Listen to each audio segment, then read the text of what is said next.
તારીખ 20/9/2010 ચેન્નઈ સ્થળે શ્રીમદ રાજચંદ્ર પત્રાંગ 569 ઉપર શ્રી વિરેન્દ્રભાઈનું પ્રવચન.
ગુજરાત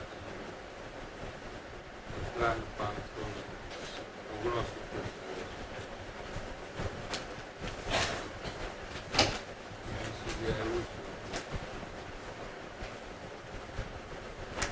એ પ્રકારે અનિત્ય પણ કાલ આ સંસારનું અત્યંતપણે ભાષે એ પ્રકારે કરી આત્મવિચાર ઉપરના પેરેગ્રાફમાં વિચારની વાત કરી છે. એ વિચારની નિર્મળતા કરી જો આ જીવ અન્ય પરિચયથી પાછો મળે તો હમણાં જ એને આત્મયોગ એ વિચાર દશા એ વિચારનું સ્વરૂપ કેવું છે કે આ સંસાર છે એનું અનુત્યપણું જે છે ક્ષણિક એવા જે શરીર કુટુંબ પરિવાર નો સંગ થયો છે એમાં અજ્ઞાનીએ નિત્યપણાની કલ્પના કરી.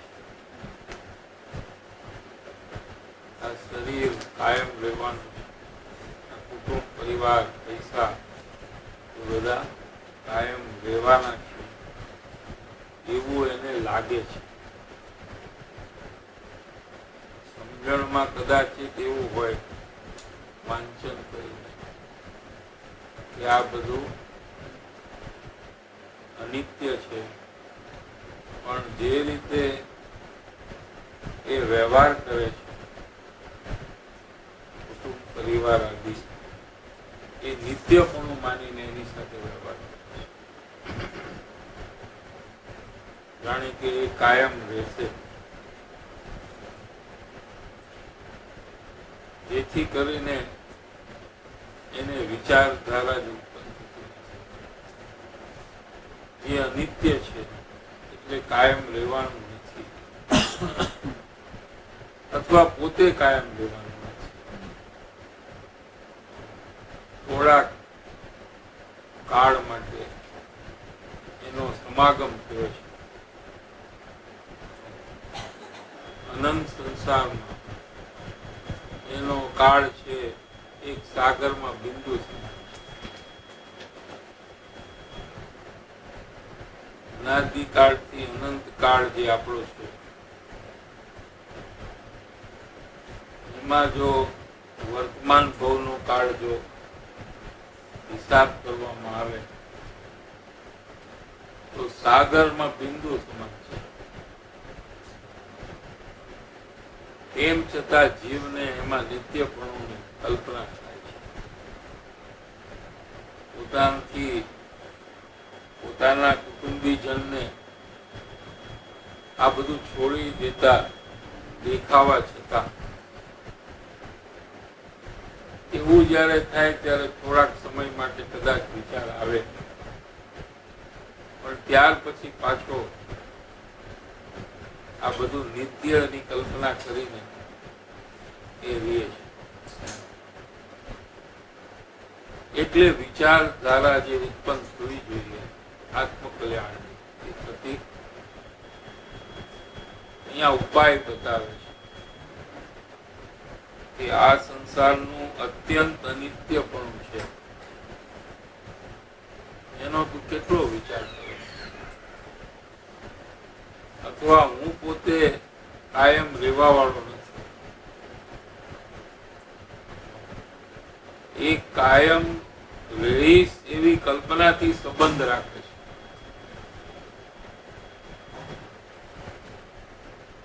આજે જેને મળ્યા છે એને કાલે મળશું કે નહીં એની કઈ ખબર, આપણે હશું કે નહીં એની પણ કઈ ખબર, પણ સંબંધ એવી રીતે બાંધે કે જાણે લાંબો કાળ માટે સાથે રહેવાના હોઈએ. અને અસારપણું જે છે સારભૂત નથી. કોઈ વસ્તુ માં સુખ ઉત્પન્ન થતું નથી એટલે સારભૂત નથી. સાર કસ કાંઈ શરીરમાં, કુટુંબ પરિવારમાં, પૈસા કાંઈ સારભૂત નથી. ગમે તેટલા પૈસા હોય, તે પોતાની કલ્પના એવી છે કે એનાથી એને સુખ પ્રાપ્તિ થશે. પણ જ્યારે જ્યારે દુઃખ આવે છે ત્યારે પોતે એકલાએ પૂરેપૂરું ભોગવવું પડે છે. એ દુઃખમાં કોઈ ભાગીદાર થતું નથી. ન પૈસાથી એમાં કાંઈ ફરક પડે છે, ન નજીકના સગાવાલાના પ્રેમથી પણ એ દુઃખમાં કાંઈ ફરક પડતો. પૂરેપૂરું દુઃખ જેવું આવે છે એવું પૂરેપૂરું આપણે ભોગવવું પડે છે. પૈસા એક બાજુ રહી જાય, કુટુંબ પણ એક બાજુ રહી જાય છે. આ એક કુટુંબ પણ પ્રેમથી આપણને સાંત્વન આપે, પણ આપણા દુઃખનો અંશ લઈ ન શકે. દુઃખ તો પૂરેપૂરું આપણે ભોગવવું જ પડે છે. કેમ કે આ સંસારમાં કોઈ પણ પ્રવૃત્તિમાં કે કોઈ પણ વસ્તુથી આપણને સુખ મળતું નથી. કેમ કે વિશ્વના સર્વ પદાર્થ સુખથી ખાલી છે. એટલે એના સમાગમમાં રહેવાથી પણ આપણને સુખ કદી મળતું નથી. પણ એ કલ્પના જીવે કરી છે કે પૈસાથી મને સુખ મળશે, સારું શરીર હોય તો મને સુખ મળે, દયાગરા છોકરાઓ હોય તો મને સુખ મળે, મારી આબરૂ હોય સમાજમાં તો બધા મને કામ આવે, એવી એક કલ્પના જીવે કરી છે. અને એ કલ્પનાની અંદરમાં એ રહે છે. પણ જ્યારે જ્યારે એવો ઉદય આવે છે ત્યારે ત્યારે એ કલ્પના તૂટે છે. કોઈ એને સારભૂત છે. એકલું દુઃખ પોતાએ પૂરેપૂરું પોતે ભોગવવું પડે છે.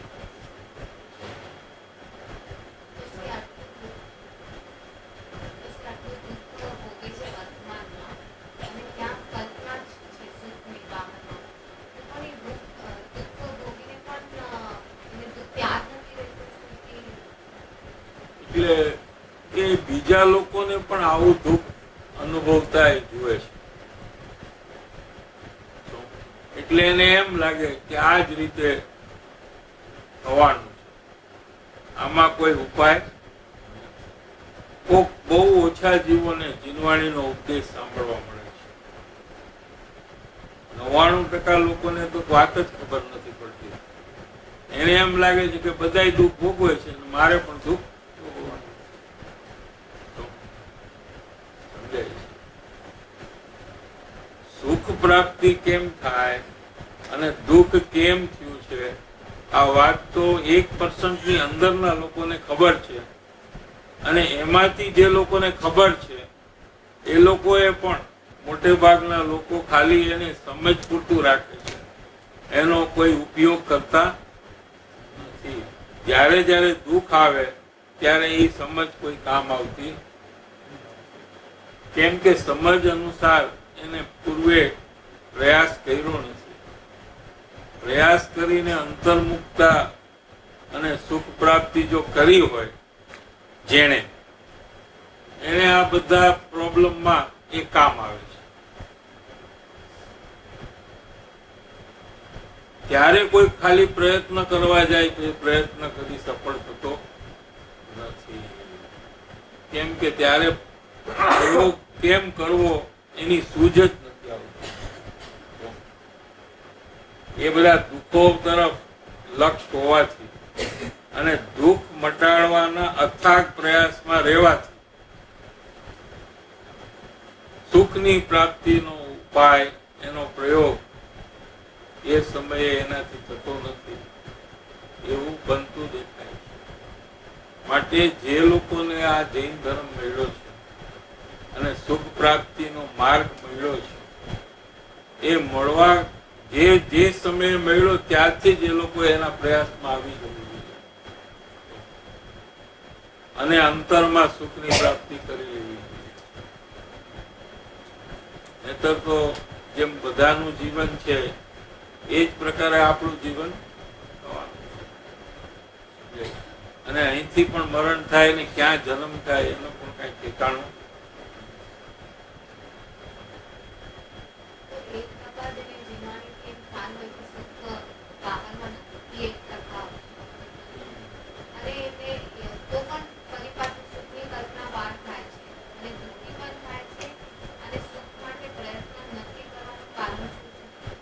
એટલે શું છે કે આ જીનવાણીનું જે અભ્યાસ છે એ ખાલી એ સાંભળવા પૂરતો રાખે છે,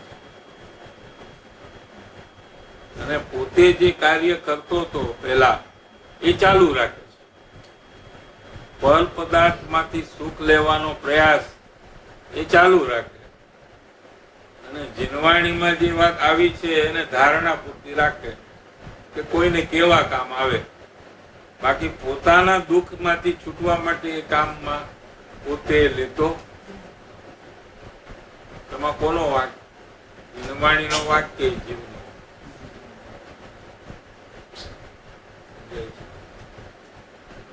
એટલે એવું પણ બને છે કે જે લોકો આ વાત સમજ્યા છે, સાંભળી છે, વિચારમાં લીધી છે કે આ સંસારમાં ક્યાંય સુખ નથી, પણ એટલું જ રાખીને પછી પોતાના સંસારિક કાર્યમાં લાગેલા રહે છે. આ વાતનો પ્રયોગ કરીને સમજે છે. નિસંગતા જો જીવને આવે કે વિશ્વના કોઈ પદાર્થમાં સુખ નથી, તો એ સુખ પ્રાપ્તિ માટે અંતર્મુખ થાય. હજી વિશ્વાસ નથી કે આત્મામાં સુખ છે. તેથી વાત સાંભળે છે ન્યાયથી, અને વાત અપીલ પણ કરે છે. ન્યાય, તર્ક, લોજિક કે ભાઈ તને કેટલું સુખ મળ્યું, ચાલો આમાંથી.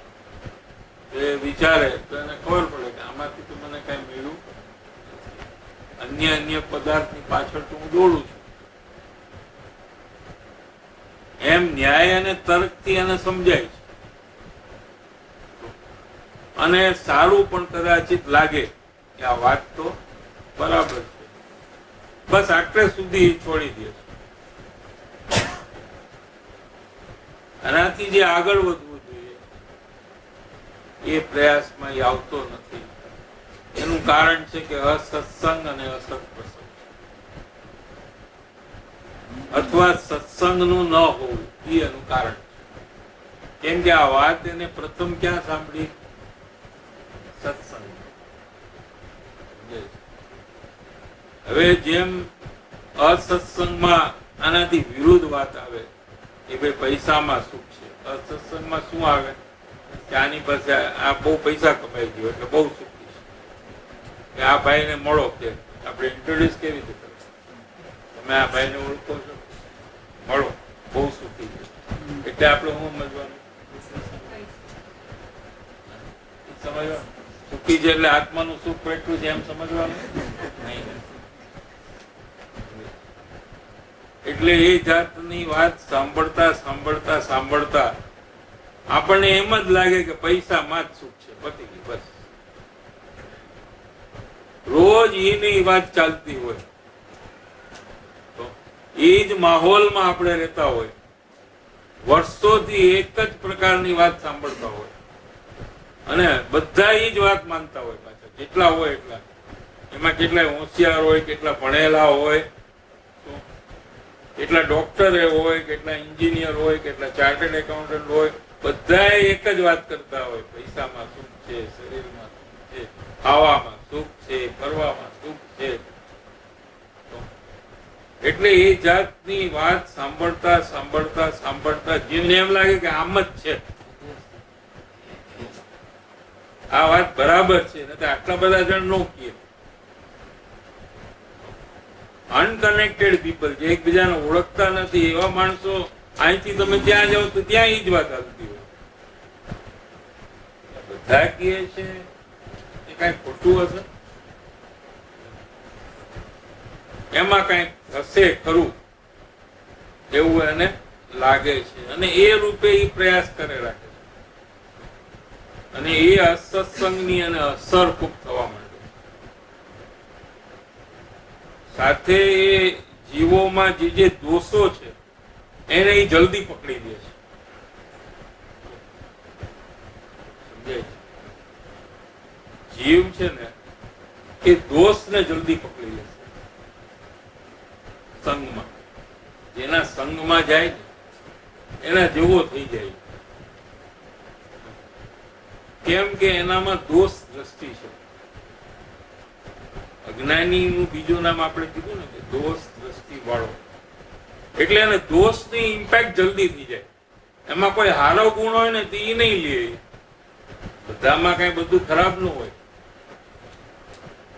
કઈક સારું બી હોય અને ખરાબ બી હોય. તો આપણે શું શીખી છે જુઓ.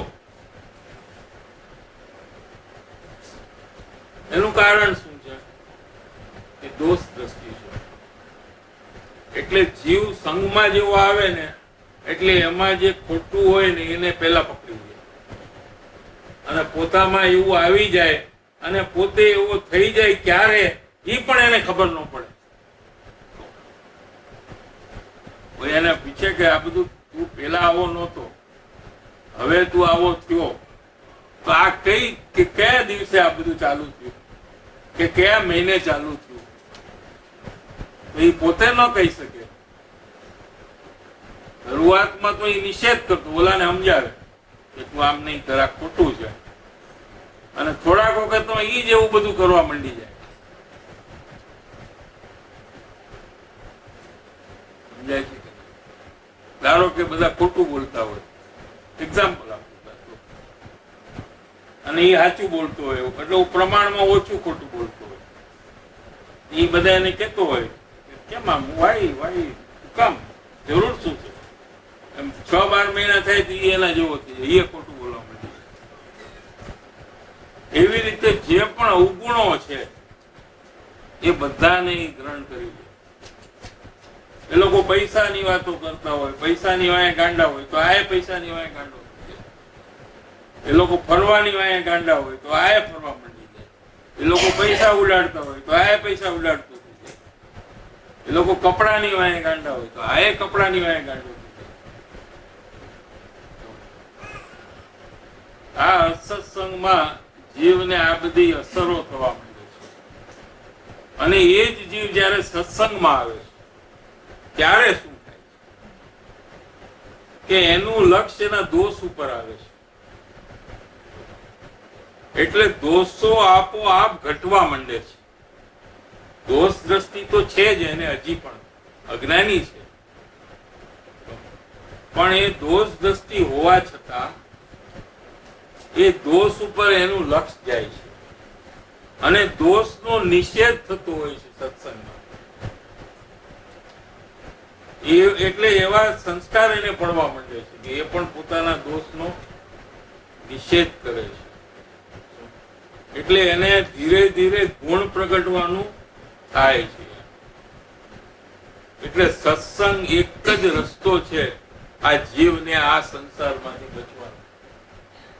આના સિવાય 3 કાળમાં બીજો કોઈ રસ્તો નથી બચવાનો. એટલા માટે કૃપાળુ દેવે સત્સંગ માટે આટલી વાત એટલે કરી છે કે એકવાર મરણ થાય તો સ્વીકારી લેવું, પણ સત્સંગને ગૌણ કરવો નહીં. આવી વાત આપણે આવી ગઈ 609 માં વાત આવી ગઈ આપણને કે મરણ પણ દેહ ત્યાગ. 11મો પ્રશ્ન જો ફરીથી લઈ, કારણ કે હવે થોડા દિવસ જાય એટલે ભૂલી જાય.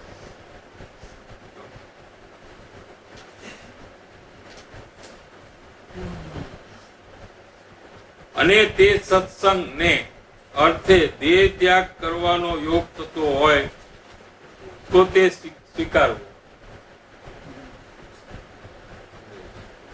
આપણે સત્સંગની વેલ્યુ કેટલી કરી છે? જરાક કઈક તકલીફ થાય તો આપણે પહેલું શું કટ કરી? નો ટાઈમ. નાનામાં નાનો પ્રોબ્લેમ જો થાય, નાનામાં નાનો, એમાં પહેલામાં પહેલું કટ શું થાય? આ એક્સ્ટ્રા છે, આને કાપી નાખો. બાકી બીજા બધા તો નહીં થાય. આપણે પ્રોબ્લેમ થશે. આપણે ટાઈમ ન હોય તો આપણે આમ જ કરીએ ને, કાંઈ કે આ કામ રહેવા દો, આ પછી કરશું, જવા દો, હમણાં નહીં કરી તો ચાલશે. જયારે અર્જન્ટ હોય કાંઈ તો આપણે અમુક કામોને છોડી દઈએ. તેમાં સત્સંગને પેલા છોડીએ. જે પોતાના હિતનું છે, ખરેખર પોતા માટે એક જ વસ્તુ છે, બાકી તો બધું શરીર માટે છે. બાકી જેટલી પ્રવૃત્તિ આપણે કરીએ છીએ કોના માટે કરીએ છીએ? અને શરીર પોતાનું છે જ નહીં. અને એને ગમે તેટલું સરસ ખવડાવો, બદામ, પિસ્તા, દૂધ, મલાઈ વાળું, અને બરાબર માલિશ બાલિશ કરાવો, અઠવાડિયે એકવાર માલિશ કરાવો. ગમે તે તમે કરો, આ દગો દેવાનો છે તમને. વિશ્વાસઘાત તમારો કરશે. જ્યારે તમે એના પર ડિપેન્ડ કરશો ત્યારે એ દગો દેશે, સીધો બ્રેકડાઉન કરાવી નાખશે. પ્લાનિંગ કર્યું કે અહીંયા જાય આપણે બહારગામ ફરવા, ટિકિટ બ્રેકડાઉન, સીધો એ મિનિટે સુઈ જાય પલંગમાં. ક્યારે દગો? ભાઈ આને આટલું ખવડાવ્યું હતું, પીવરાયું હતું, રોજ નવરાયું, ઘણા 2 વાર નહીં. વોકિંગ કેટલું પાછું?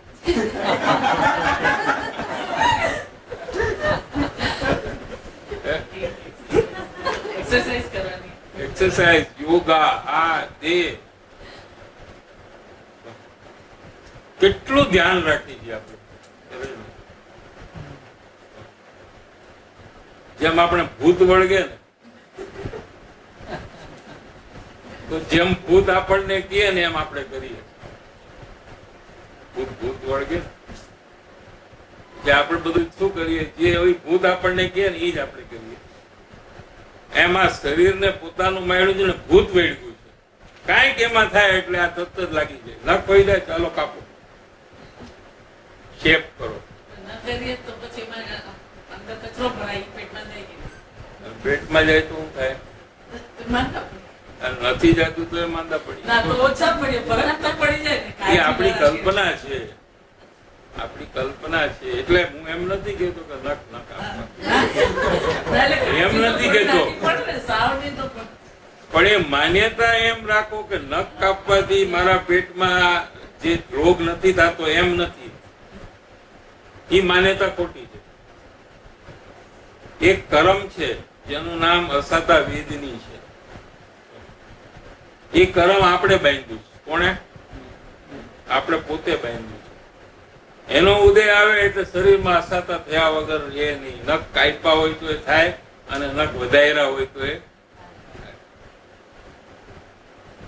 એટલે કઈ બેદરકાર રહેવા માટે નથી કીધું, પણ એનાથી થાય છે એ માન્યતા પ્રથમ છોડી દેવા જેવી છે. એ જાગૃતિ જે એમાં છે, આપણી એલર્ટનેસ, એને કારણે આત્મામાં એલર્ટનેસ નથી થતું. એક જ જગ્યાએ એલર્ટનેસ હોય છે. જેને પરમાં છે એને સ્વમાં એલર્ટનેસ થતી. દવા ખાવી જોઈએ, દવા ખાઈ જ નથી શકતા આપણે. દવા છે એ પરમાણુ છે. શું છે? શેની બનેલી છે?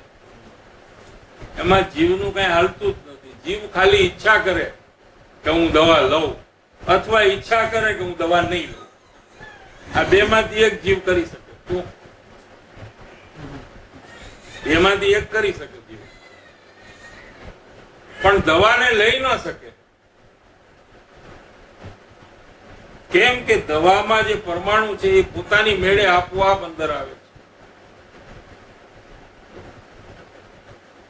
એમ ભગવાને કેવળ જ્ઞાનમાં જોયું છે કે આ દવાના પરમાણુ જે છે ને એમાં એવી શક્તિ છે કે એક જગ્યાએથી બીજી જગ્યાએ જાય પોતાની મેળે.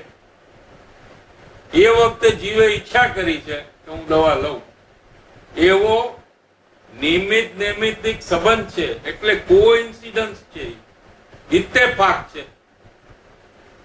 કે આને ઈચ્છા થાય અને દવાનું મોઢામાં જવાનું થાય.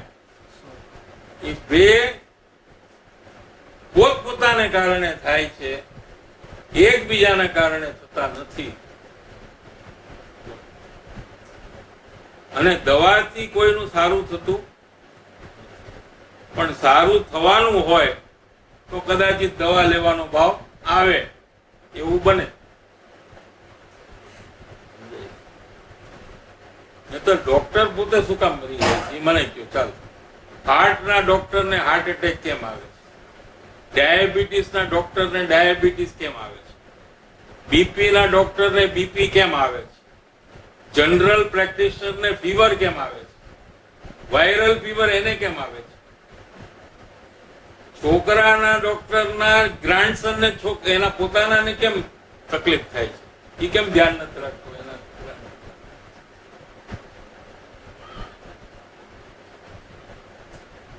આ ડોક્ટર ના વાઇફ છે તો તકલીફ પડે છે કે નહીં એમને તબિયતમાં? હા, તો પછી કેમ એને ખબર નથી એડવાન્સમાં? આપણને તો માંદા પડી પછી ખબર પડે અને પછી આપણે દવા લઈને. ડોક્ટરને તો પેલા ખબર હોય કે નહીં, તો એ કેમ માંદા પડે છે?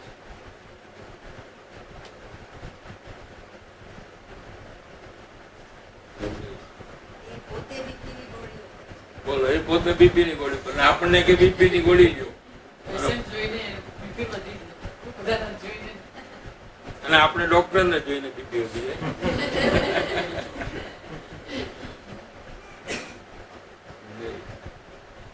જેટલા રોગ આપણને થવાના છે એ બધા નક્કી છે, એ અંદરથી બહાર આવે છે.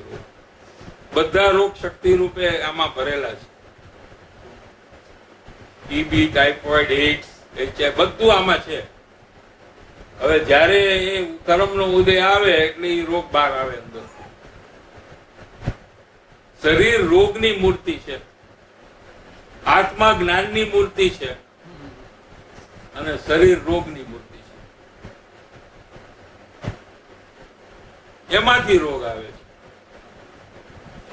એક જ વસ્તુ ખાઈને એક જ ઘરમાં એક માંદો પડે ને એકને કાંઈ ન થાય, એકને પેટમાં દુખે ને એકને કાંઈ ન થાય. કેમ એમ? એક જ ઘર પર એક જ ખોરાક બે હારે ખાધું હોય.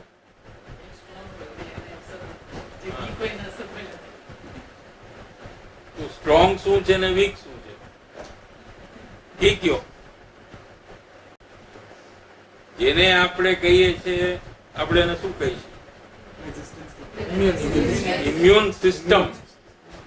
એ જ જીનવાણી કે છે કે ઇમ્યુન સિસ્ટમ પ્રમાણે થાય છે, ખાવાથી નથી થતું. લ્યો, તો આ જ વાત તમને ઇંગ્લિશ શબ્દમાં આમ કે તો તમે માનો. આ જ વાત છે. એને અહીંયા ઉપાદાન કહેવામાં આવે છે. લ્યો,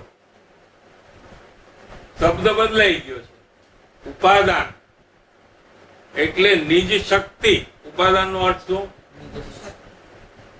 તમે શું કીધું? Immune system. અને જીનવાણી કે છે નિજ શક્તિ. હવે બે માં ફરક શું છે? ઇમ્યુન સિસ્ટમ એ શક્તિ જ છે ને કઈ કે રોગને પ્રતિકાર કરે, રોગનો નિષેધ કરે, અંદર આવવા ન દે. તો એ શક્તિ છે કે નહીં? શું છે? બોલો. બરાબર છે. અને ઉપાદાન છે તેની જ શક્તિ છે. જૈન દર્શન તો આ પહેલાથી કહે છે. ડોક્ટર તો હારીને કહે, દવા આપે ને ન થાય, એની ઇમ્યુન સિસ્ટમ બહુ ગીવ હિમ અ બિગર ડોઝ. ડોઝ વધારી નાખે. કેમ ભાઈ આટલો બધો? Your immune system is like that. એક વાર ડોઝ આપ્યા પછી એને ખબર પડી. જૈન દર્શન તો પહેલેથી ખબર છે કે બધાની ઇમ્યુન સિસ્ટમ પ્રમાણે નિજ શક્તિ જે છે એ પ્રમાણે થાય. એટલે બે માણસ વરસાદમાં જાય તો એકને શરદી થાય, બીજાને ન થાય. કેમ કે એના જે પરમાણુ છે એમાં નિજ શક્તિ છે એવી કે એને શરદી રૂપે ન થાય,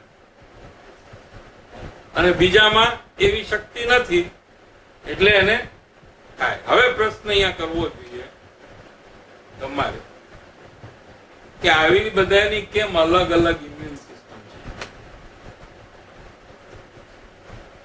સમજાય છે કે નહીં? આ ઇમ્યુન સિસ્ટમ ને પૂર્વના કર્મ સાથે કનેક્શન છે. પૂર્વના પુણ્ય કર્મ હોય એની ઇમ્યુન સિસ્ટમ પણ તગડી હોય, અને પુણ્યના પાપ કર્મનો ઉદય હોય ત્યારે એની ઇમ્યુન સિસ્ટમ વીક જ હોય. આ ભાવમાં પૂન કરે એડ થાય તો પછી બીજું સ્મોલ ટર્મ થાય. આ ભાવમાં પુણ્ય કરે આ ભાવમાં પણ ઓલું જૂનું પાપ બધું માઇનસ થતું જાય. શેમાંથી? જૂનું પાપ છે એમાં. ના ના, નો એડજસ્ટમેન્ટ અલાઉ, નો એડજસ્ટમેન્ટ. એવી રીતે આપણે દાખલો આપી છે કે મીઠાઈ ખાવા કોને મળે? પુણ્ય હોય એને મળે કે નહીં? ગરીબ માણસને મળે. પુણ્ય જોઈ કે નહીં? બરાબર છે. અને ડાયાબિટીસ પાપ થી મળે, એટલે બે એક હારે મળ્યું. મીઠાઈ આમે આવે ને અહીંયા ડાયાબિટીસ હોય.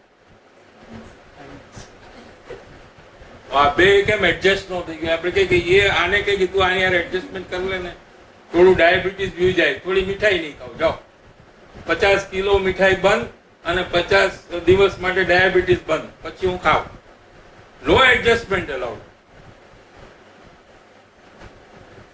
એક જ જીવને પુણ્યનો ઉદય હોય એને મીઠાઈ આવે, બાજુ બીજા નો આવે. પછી જેને ડાયાબિટીસ નો હોય એને મીઠાઈ નો મળે. આવું હોય કે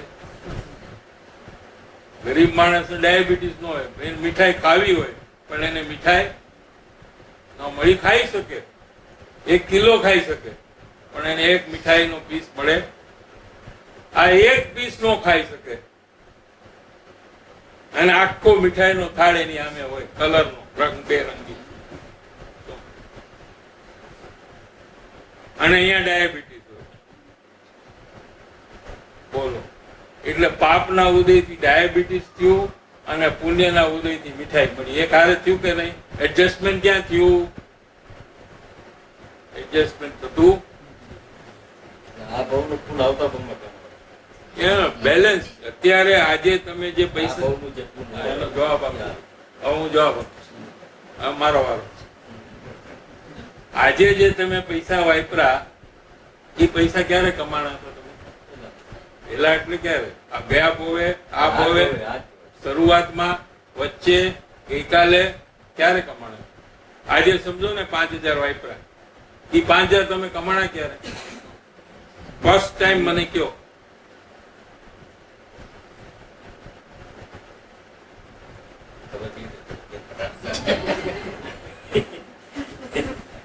આમાં first in and first out system જોઈ.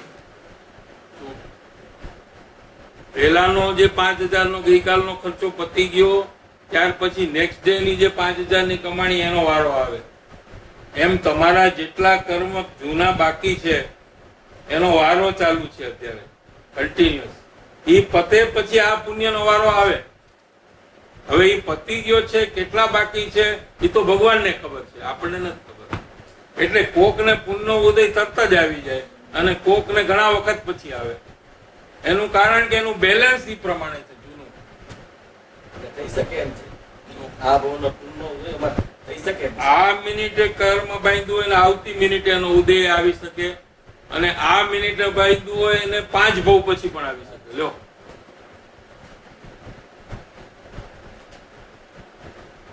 જૂનું બેલેન્સ કેટલું છે એના ઉપર છે. જે રોજ કમાતો હોય ને રોજ ખર્ચ કરતો હોય એ એમ કહી શકે કે હું આજે કમાણો છું અને આજે હું ખર્ચ કરું છું. પણ જેની પાસે ઘણી સંપત્તિ હોય એ કેવી રીતે કહે કે આ પૈસા એ ક્યારે કમાણો? જે અનંત કર્મ જેને બાંધેલા છે અને એનો ઉદય એને ધારાવાહી આવી જ રહ્યો છે, એમાં એ નવા પુણ્ય બાંધે તો એનો વારો જયારે આવે ત્યારે એ આવે. કોકને જલ્દી બી આવી જાય, કોકને મોડું બી આવી શકે, એ ગમે ત્યારે થઈ શકે.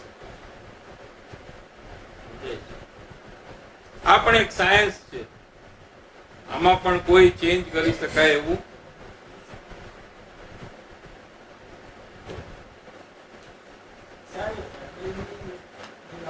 આપણા નથી, કોણ? આપણે દુઃખ લઈ નથી શકતા, તો એમનું ફેમિલીનું હૂફ અને સપોર્ટ હંમેશા રહે છે એમ લાગે છે. હા, હૂફ નહીં, હૂફ ઓથ, પણ દુઃખ કેટલું ઓછું થાય? 0.001% ઓછું થાય, આટલો જ પ્રશ્ન છે. આપણે પેટમાં દુખતું હોય, દાખલો લ્યો ને, પેટમાં ખૂબ દુખતું હોય, આપણા કુટુંબી લોકો કે કઈ શાંતિ રાખો, કઈ નહીં, મટી જશે, તો કેટલું દુઃખ ઓછું થઈ જાય? પેટનું અડધું થઈ જાય. કઈક મમ્મીને કીધું છે શાંતિ રાખજો, ગઈકાલે પેટમાં દુખતું,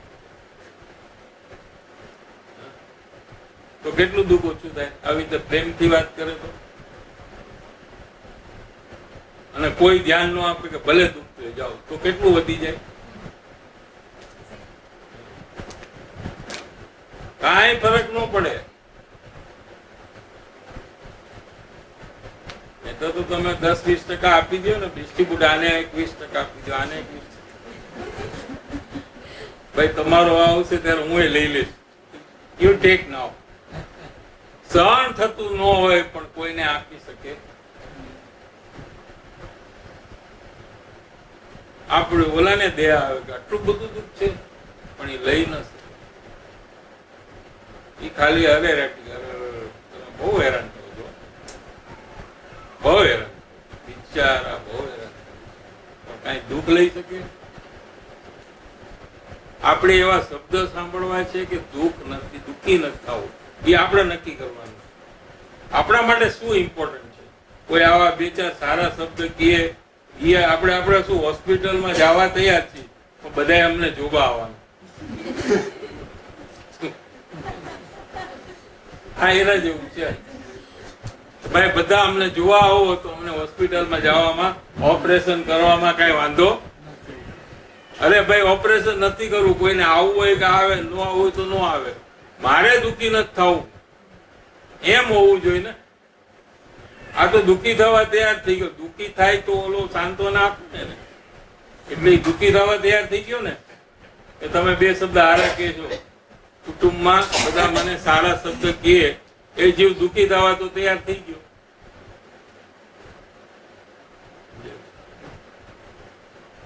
પણ દુઃખ ભોગવું છે કેમ? આ પ્રશ્ન છે. જો જીવને અનંત સુખ એનામાં ભરેલું હોય તો એનો લાભ ઈ શું કામ ન લે અને દુઃખી શું કામ થાય? છતે પૈસે ભિખારી થઈને ફરે, પૈસા ખૂબ હોય ને બધે ભીખ માંગતો હોય, એવું શું કામ કરવું છે? અનંત અનંત સુખ ભરેલું છે અને માં દુઃખી શું કામ થવું છે? અને પછી બીજા લોકો મારું ધ્યાન રાખે, એવું શું કામ કરવું? આપણે આપણું સુખ અંદરમાં છે એનો ભોગવટો ન કરી લઈ, અને આપણે નહીં કરી તો એમાંથી કોઈ બીજા નહીં કરી શકે. આમાં એવું પૈસામાં તો બીજો લઈ વાપરી નાખે, આપણે ન વાપરી તો ઘરનો બીજો મેમ્બર હોય એ વાપરી નાખે. આ શું કેવું છે કે તમે જ વાપરી શકો અને તમે ન વાપરો તો એમને એમ પડ્યું છે. હવે વાપરવું છે કે નહીં, આ જ વાત છે.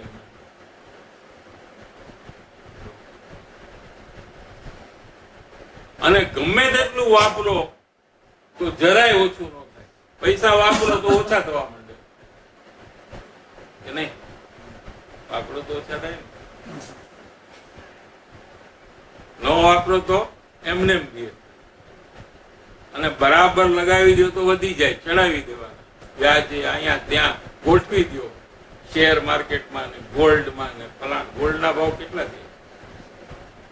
જમીનમાં લગાવો, અહીંયા લગાવો, માં લગાવો તો પૈસા વધતા જાય, એમ આપણે માનીએ છીએ. આમાં જે સુખ છે ને, તમે ગમે તેટલું ભોગવો ને તો એમાં એક બિંદુ પણ ઓછું ન થાય એટલું ભરેલું અંદરમાં સુખ છે કે સિદ્ધ ભગવાન અનંત કાળ સુધી સુખને ભોગવે છે તો પણ એના સુખમાં જરા પણ કમી આવતી પૂરેપૂરું સુખ દરેક અવસ્થામાં ભોગવે. હવે હું તો હવે 500,000 વર્ષથી ભોગવું છું તો મારું જરાક ઓછું થઈ ગયું છે, તમે નવા છો એટલે તમારું એવું નથી. ત્યાં સંપૂર્ણ સુખનો ભોગવટો છે. એવું સુખ અંદરમાં છલોછલ ભરેલું છે, સમાતું નથી, બહાર પડી જાય એવી પરિસ્થિતિ છે અંદરમાં. એકવાર જીવ જો અંતર્મુખ થાય તો એ જ સમયે સુખનો ફુવારો અંદરથી બહાર આવે.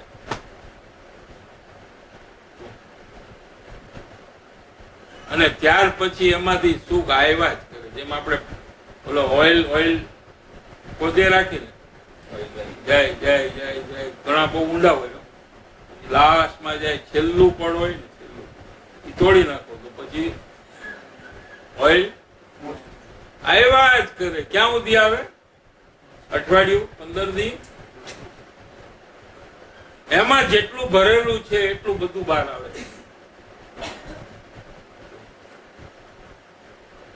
એમાં તો ઓછું થાય, આમાં તો ઓછું થાય જ નહીં, કારણ કે એટલું બધું ભરેલું છે અંદર.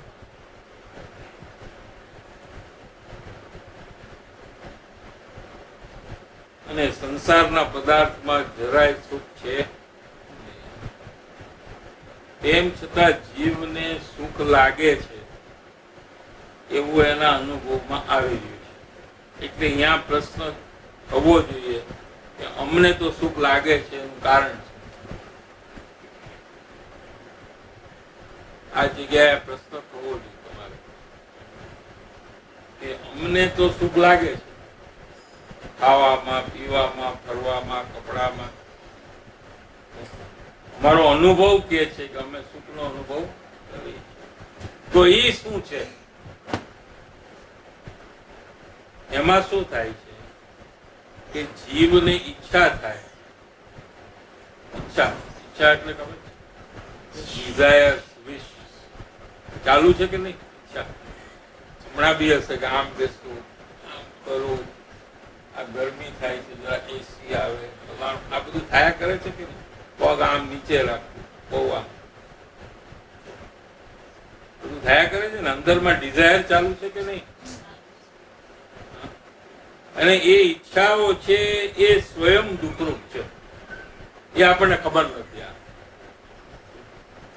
પણ જો અંદરમાં તપાસ કરી તો આ બધી ખબર પડી જશે. તમે ચેક કરશો કે જેવી ઈચ્છા ઉત્પન્ન થઈ ત્યારથી દુઃખ ચાલુ થઈ ગયું. ગમે તે વસ્તુની ઈચ્છા કરો તો દુઃખ થાય. શું કામ?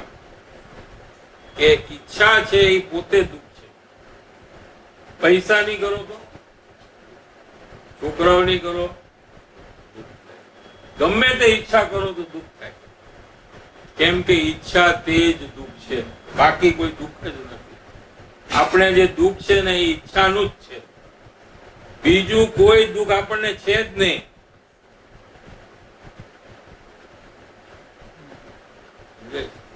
હવે સમજો કે ઈચ્છા થઈ કે હું ગાડી લઉં, એક્ઝામ્પલ ગાડીનો લઈ લઉં, તો જ્યારથી એ ઈચ્છા થઈ ત્યારથી તકલીફ ચાલુ થઈ ગઈ. પણ આપણે એકાઉન્ટમાં 0 છીએ. આપણે શું છે? એટલે આપણે શું એકાઉન્ટમાં લીધું? ગાડી નથી ને એટલે હું દુઃખી છું. ખરેખર ગાડી નથી એટલે દુઃખી નથી, ગાડીની ઈચ્છા થઈ એટલે દુઃખી છે.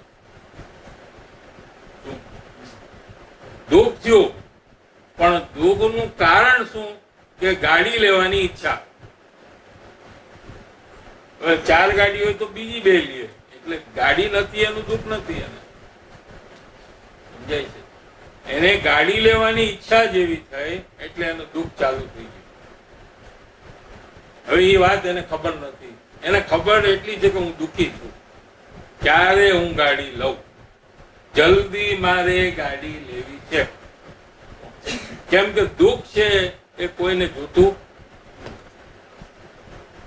એટલે ગમે તેમ કરીને ગાડી લેવાના પ્રયાસમાં અહીં આવી અને ગાડી લે.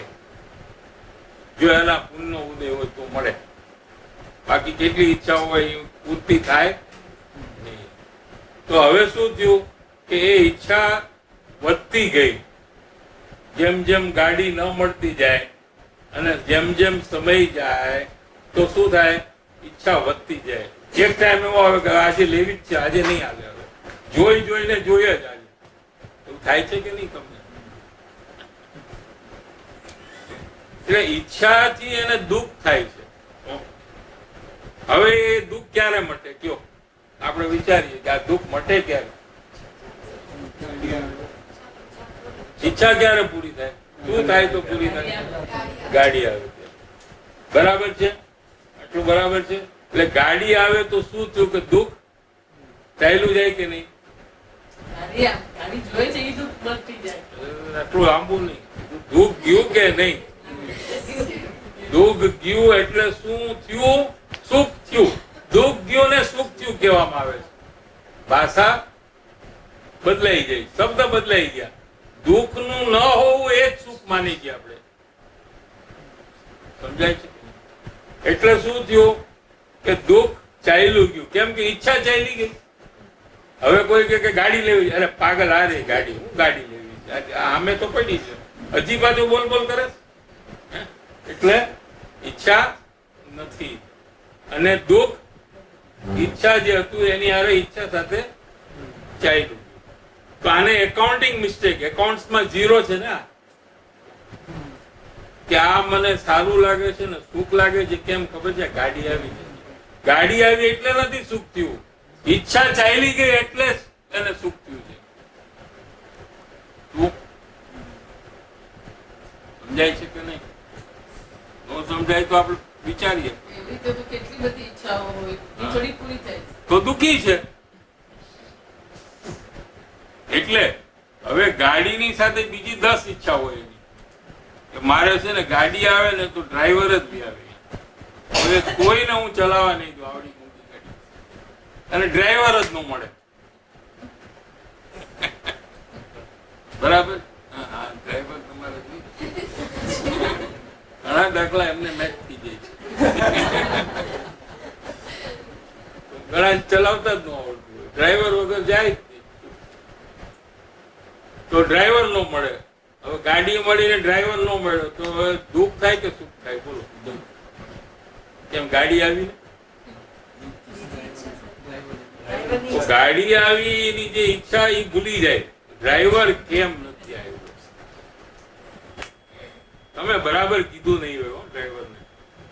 તમે પહેલેથી કહેતા નથી, છેલ્લી ઘડી સુધી આમ કરો છો. હજુ ગાડી આવી ગઈ ને તમારો હજી ડ્રાઈવર આવ્યો નથી. બોલો. 500 વધારે બાળવા હતા ને.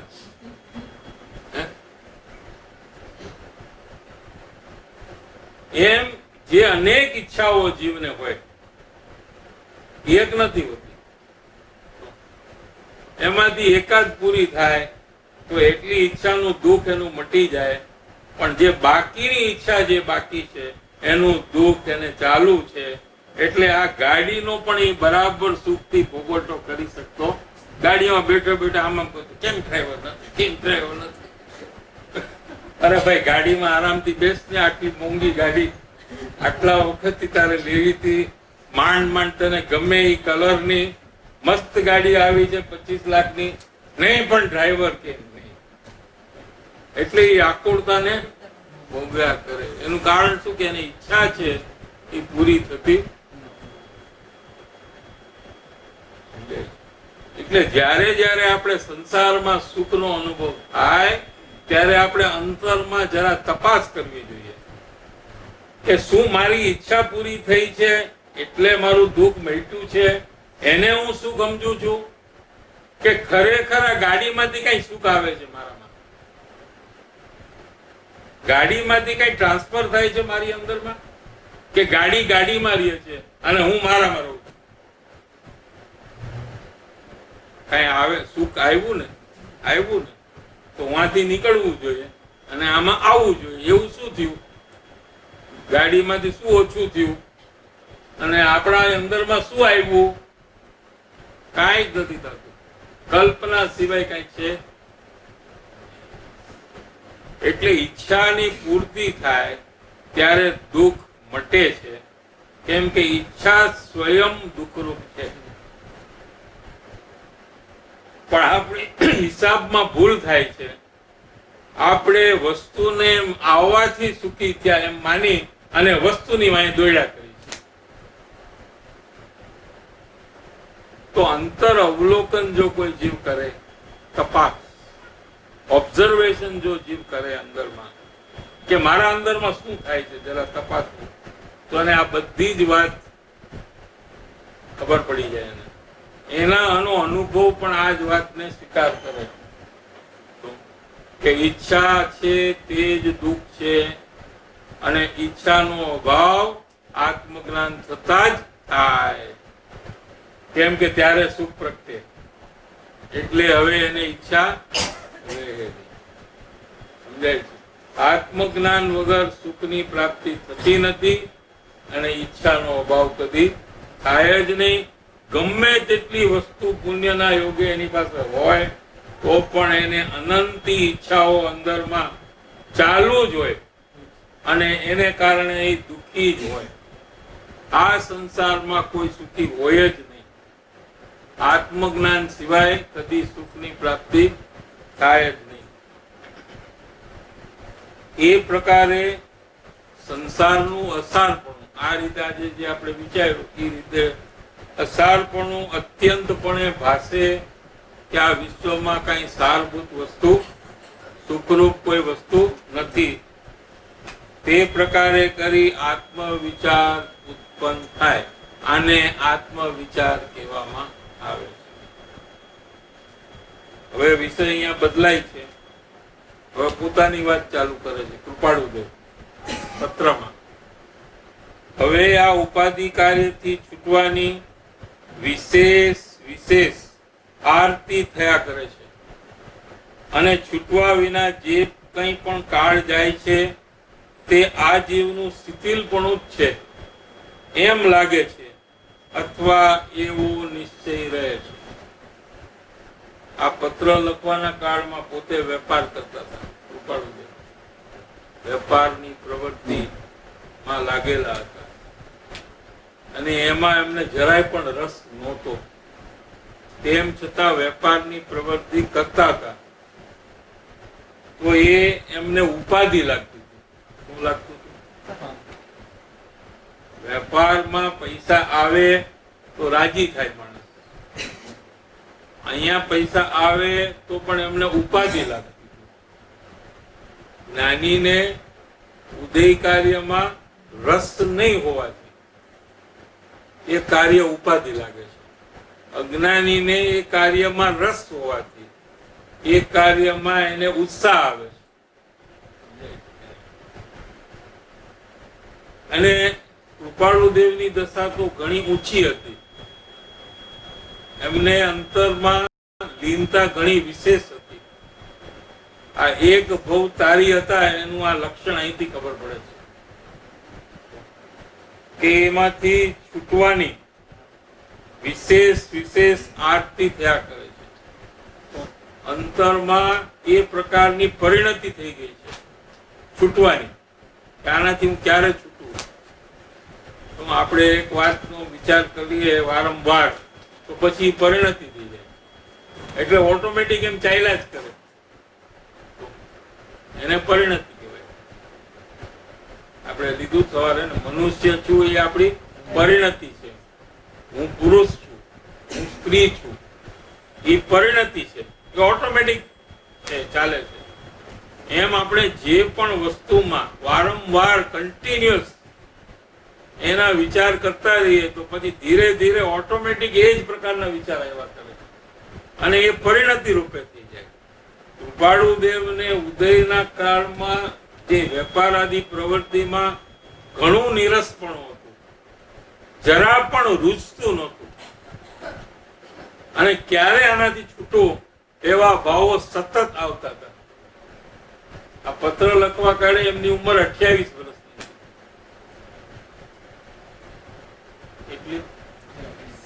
28 વર્ષનો છોકરો, પણ એને અંદરમાં એટલી ઉદાસીનતા હતી, એટલો વૈરાગ્ય હતો, ક્યાંય રસ પડતો નહોતો.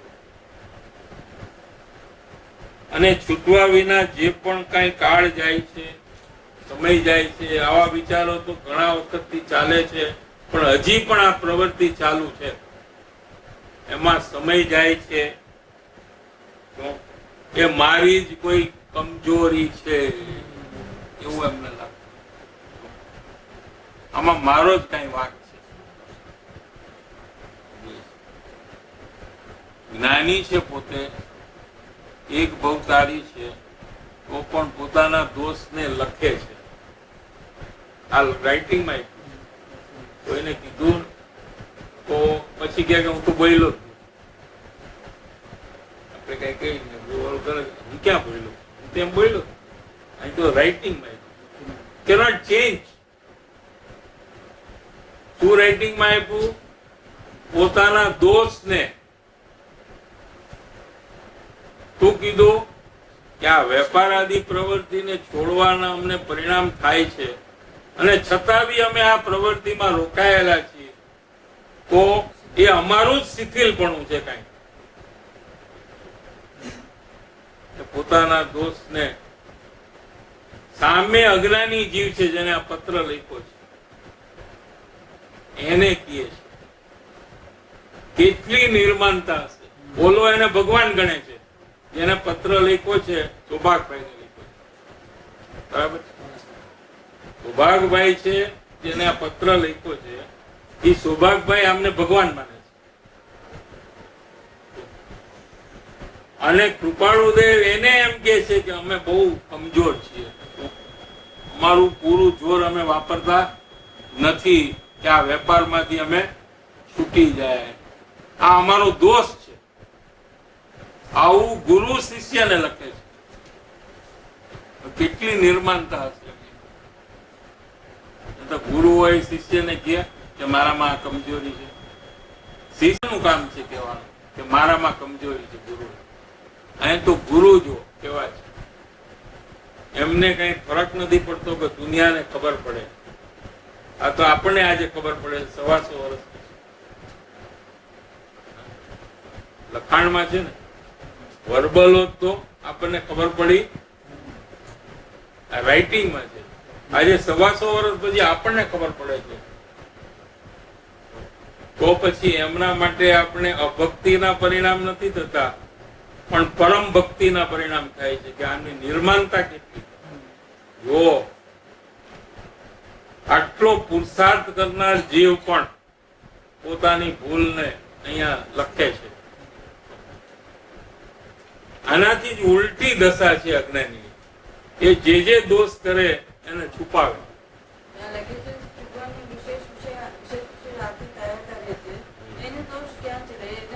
શિથિલપણું છે ને, એના પછી શું લખ્યું? શિથિલપણું એટલે શું? એનો પ્રમાદ છે. શિથિલપણું એટલે શું? ઢીલાપણું. I am weak, I am not strong enough. એને શિથિલ કહેવાય. શિથિલતા, શિથિલ શબ્દ છે, એનો અર્થ એ થાય. એ કે છે આ જે છૂટતા નથી એમાં કઈ કર્મનો દોષ છે એમ નથી કહેતા. આ કર્મનો ઉદય અમારો એવો છે એમ નથી કહેતા. આ અમારો દોષ છે, અમારી શિથિલતા છે, અમારું જોર ઓછું છે. આમાં હા, રસ જરાય નથી. 1 સેકન્ડમાં બધું છોડી દે અને જંગલમાં વ્યાઈ જાય એવી શક્તિ છે. અને જંગલ અને ઘરમાં એમને કઈ ફરક જ નથી લાગતો. અને માંડ યાદ કરે તો ખબર પડે કે અમને શરીર છે અહીંયા. એવી દશા છે એમની. એમ લખ્યું છે, માંડ અમે યાદ કરીએ. એ તો 4 વર્ષ પહેલાના પત્રમાં લખ્યું. ત્યારે 24 વર્ષની ઉંમર હતી. અત્યારે 28 વર્ષની વાત ચાલે છે. તો 4 વર્ષમાં તો કેટલો પ્રોગ્રેસ થઈ ગયો અંદરમાં. 4 વર્ષ પહેલા પહેલું જ વર્ષ જે આત્મજ્ઞાન થયું હતું એ જ વર્ષમાં લખ્યું છે કે અમે માંડ માંડ યાદ કરીએ તો ખબર પડે કે આ શરીર છે. અમે ભૂલી જાય છીએ કે અમારે આગળમાં શરીર છે, અમે તો આત્મા છીએ. એવી અનુભૂતિમાં એ ભૂલી જાય છે કે અમને શરીર છીએ, અમે મનુષ્ય છીએ. અત્યારે એ પણ ભૂલી જાય છે. એવી દશા એમની હતી અને છતાં એમ કે છે કે આ અમારું શિથિલપણું છે. આમાંથી તો મુમુક્ષુને કેટલું માર્ગદર્શન મળે છે. આપણે આપણા દોષને વ્યક્ત કરવા માટે કેટલો સંકોચ કરીએ છીએ. મુનિરાજની પણ આપણે વાત આવી ગઈ છે કે મુનિરાજ પણ ભાવલિંગી સંત અંતર્મુહૂર્તમાં કેવળ જ્ઞાન લઈને હરિયન ભગવાન થઈ જાય એવા મુનિરાજ પણ પોતાના દોષ મુનિને બકે છે. આજે ગઈકાલે મારાથી આવો દોષ થઈ ગયો છે. સમજાય છે? પ્રાયશ્ચિત કરે છે. એનું જે પણ તમે મને પ્રાયશ્ચિત આપો એનું કરીશ. એટલે મોટા મુનિરાજ આચાર્ય હોય એને કે તમારે આજે આમ કરવાનું છે, આજે ઉપવાસ કરવાનો છે, કે આમ જે બી કે કરે, પોતે એ સજા લીએ એવી રીતે પ્રાયશ્ચિત કરે છે. એનાથી આપણને શું માર્ગદર્શન મળ્યું કે આપણા દોષ છે નાનામાં નાના, સૂક્ષ્મમાં સૂક્ષ્મ આપણે વ્યક્ત કરવા જોઈએ. જો દોષ રહિત થવું હોય તો.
चरणों में स्वामी मेरे कोटि प्रणाम, तेरे चरणों में स्वामी मेरे कोटि प्रणाम।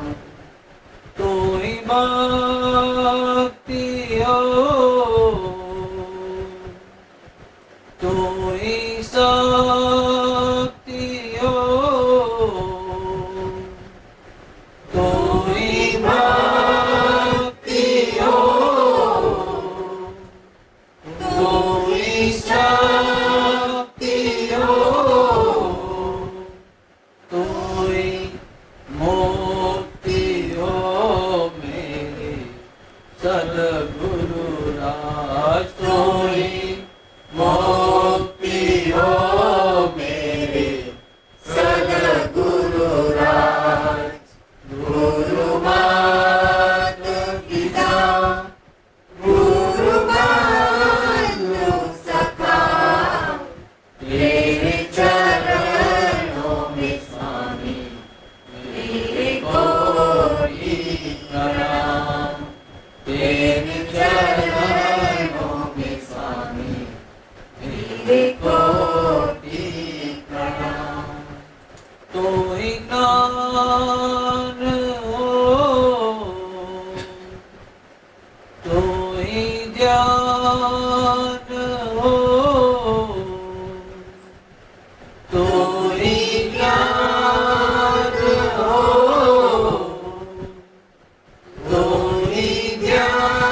સાધનાઓ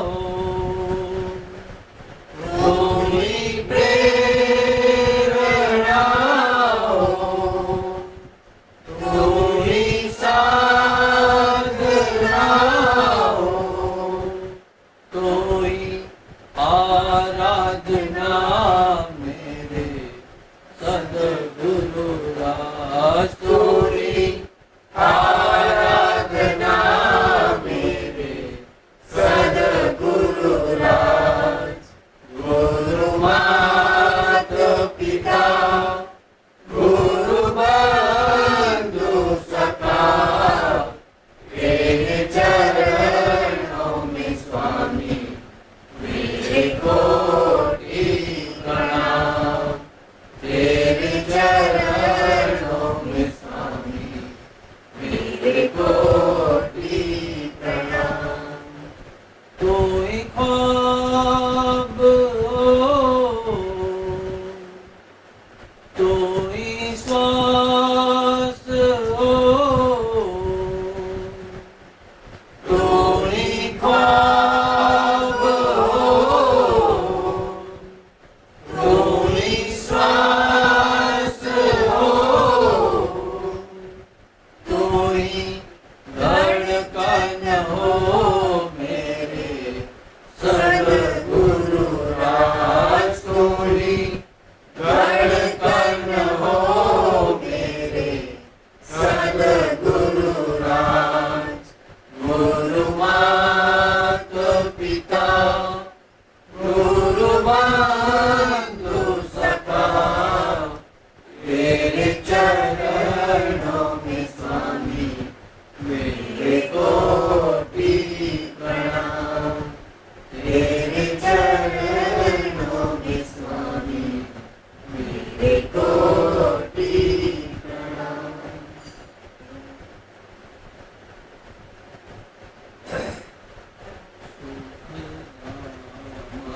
अनंत सुशांत चरी दिन रात रहे तद ज्ञानमयी पर शांति अनंत सुधामय जी प्रणमो पद केवलते जयते प्रणमो पद केवलते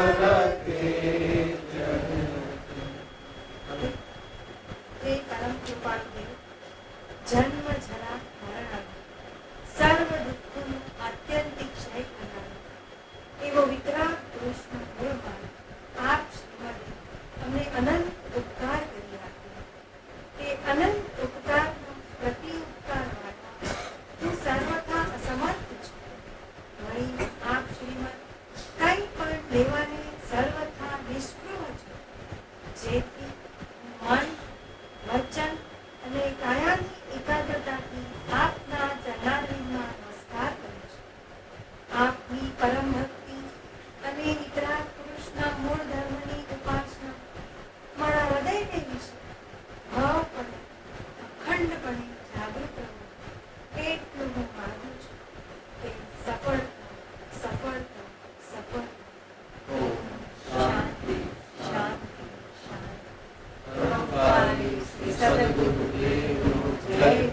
જીવવાણી માતનો જય. સનાતન જય